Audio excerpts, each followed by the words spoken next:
Broadcasting live from the Albay PIO News Center, providing you the most exclusive news update from all over the province. This is 12 o'clock Newsbreak.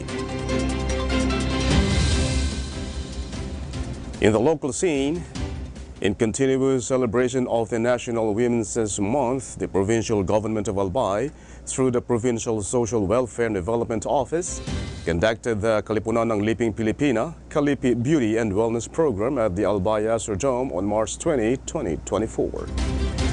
Kalipi members from the cities and municipalities in Albay are gathered for a day celebrating Women's Day with the theme, Lipunang Patas sa Bagong Pilipinas, Kakayahan ng Kababaihan, Patutunayan. An orientation on health and wellness was followed by a Zumba dance to incorporate the importance of daily exercise to maintaining one's health. In other story, anti-cybercrime police in Bicol are hoping to save women from heartbreak, as well as a broken bank account. March is Women's Month, and this year, the Philippine National Police PNP Anti-Cybercrime Unit in Region 5 appeared at the Ugnayan sa PIA Albay to raise awareness about the crime that affects women, love scams. Love scams, often called pig butchering scams in China, involves manipulating the victims emotionally before eventually deceiving them financially. Are particularly damaging because they not only cause financial loss, but also emotional trauma. In 2022, 3 women from Bicol were defrauded. The following year, several women fell prey to the love scam. And those who want to consult the ACU 5 may visit its office inside Camp Simeon Ola in Legazpi City.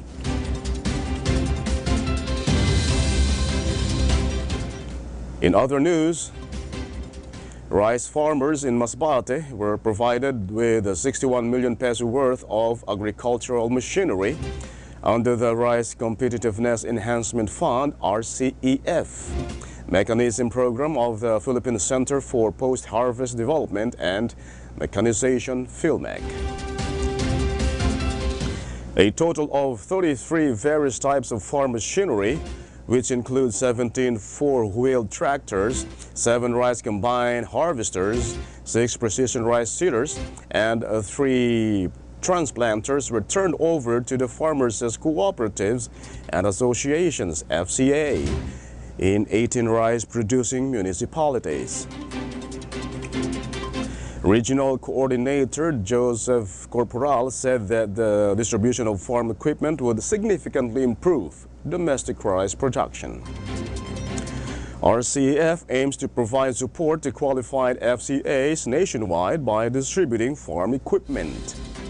According to the law, 10 billion peso worth of interventions to the rice industry every year until 2024 must be provided for.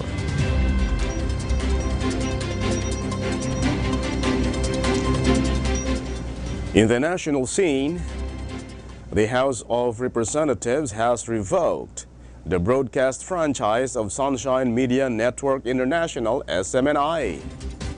Voting 284-4, the House of Representatives approved on third and final reading House Bill 9710 to revoke the legislative franchise granted to Swara Sag Media Corporation, which operates SMNI.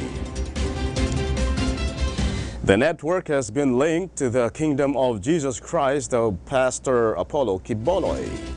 The revocation came after the House of Committee on Legislative Franchises found violations of the franchise, including spreading of fake news, involvement in red tagging, and committing significant corporate offenses. The House started investigating allegations made by SMNI hosts on the Laban Kasama ng Bayan program, claiming that Speaker Romualdez spent 1.8 billion pesos on travel within a year. In other story, 37 provinces were experiencing drought as of March 17. the State Weather Bureau Pag-asa said on March 20. These areas include Metro Manila, Laguna, Rizal, Cavite, Mindoro, Palawan, Northern Luzon, most of Central Luzon and Visayas, and Lanao del Norte.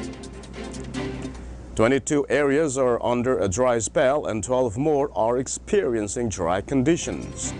Data from the Department of Agriculture, DA, showed agricultural damage in 8 regions has reached 1.75 billion pesos as El Niño in the tropical Pacific Ocean continues to weaken.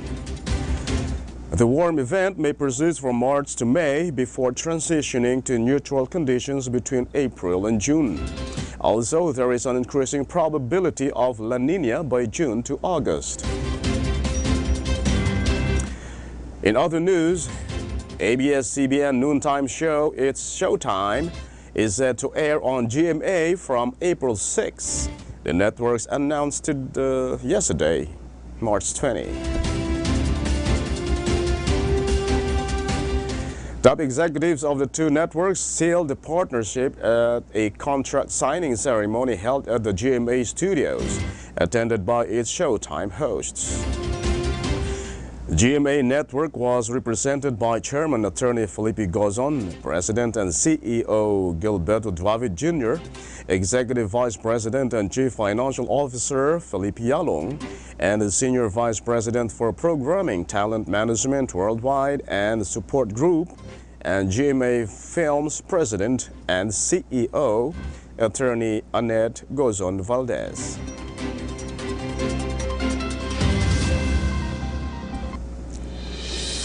And in the news outside the country, China said the United States must refrain from stirring up trouble or taking sides on the South China Sea issue, after U.S. Secretary of State Antolin Blinken said a security deal with Manila extended to attacks on the Philippine Coast Guards. Blinken called the U.S. security commitment with the Philippines ironclad, and said China's actions in the South China Sea had triggered a wider international reaction. It also said Blinken has again threatened China with the so-called U.S.-Philippine Mutual Defense Treaty obligations, which China firmly opposed.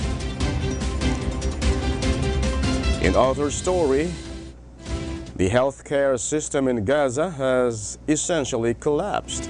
Western doctors who visited the Palestinian enclave in recent months told an event at the United Nations on Monday, March 18, speaking of appalling atrocities from Israel's offensive. The 4 doctors from the United States, United Kingdom and France have been working with teams in Gaza to support its healthcare system, which has been reeling since Israel began its military assault.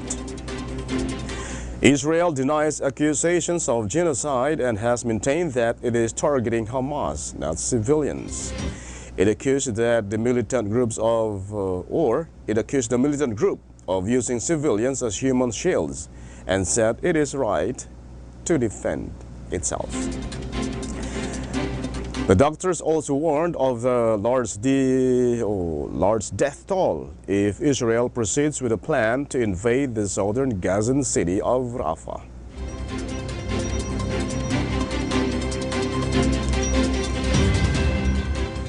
And finally, in the news outside the country, every major global climate record was broken last year, and 2024 could be worse. The World Meteorological Organization, WMO, said on Tuesday, March 19, with its chief voicing particular concern about ocean heat and shrinking sea ice. The UN Weather Agency said in its annual State of the Global Climate Report that the average temperatures hit the highest level in 174 years of record keeping by a clear margin, reaching 1.45 degrees Celsius above pre-industrial levels. Also, ocean temperatures reached the warmest in 65 years of data, with over 90% of the seas having experienced heat wave conditions during the year. WMO said, harming food systems. And that's all for the 12 o'clock news break, March 21, 2024. We'll be right back tomorrow for more news updates. And thanks to our 12 o'clock news break writer, Francine Boras, and on the technical side, Chad Bobbies, our provincial information officer, Mary Luduca Castillo, and under the supervision of our governor, Elsil Grex Legman, I am Greg Hallare. Thank you for subscribing.